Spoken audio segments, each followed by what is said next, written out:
Bonjour, voici la présentation du cours 4 de l'année 1 qui sera consacré au mode, ce qui nous fera réfléchir sur une certaine manière de procéder à partir de l'énergie, donc de l'élément propre à chaque signe. Comment nous nous orientons pour utiliser l'énergie de ce signe, avec évidemment en arrière-plan des motivations, peut-être un but particulier.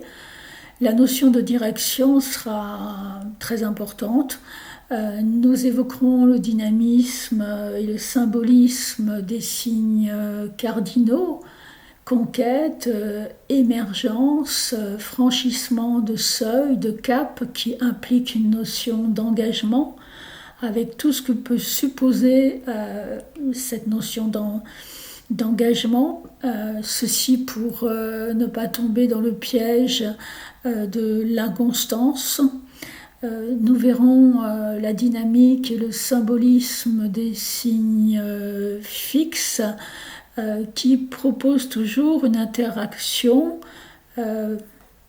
féconde entre les pôles opposés, la terre et le ciel, la dimension humaine terrestre et la dimension divine céleste, avec le sens de notre vie, entre tout ce qui nous appelle vers le futur et à partir de quelle réalité nous nous situons.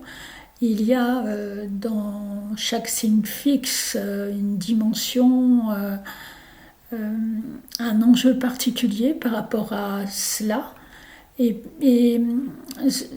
la capacité des signes fixes à faire le lien entre ces opposés lui permet de ne pas tomber dans le piège des attitudes conservatrices qui certes peuvent à certains moments de la vie avoir leurs ressources, mais qui parfois génèrent une forme d'enfermement et de stagnation. Et puis nous verrons la dynamique et le symbolisme des signes mutables. Tout comme l'arbre respire par son feuillage, les signes mutables nous feront beaucoup réfléchir sur la notion de respiration, d'oxygène, ce qui rejoint la notion d'échange intérieur-extérieur en supposant une fluidité, une flexibilité et la connexion au corps.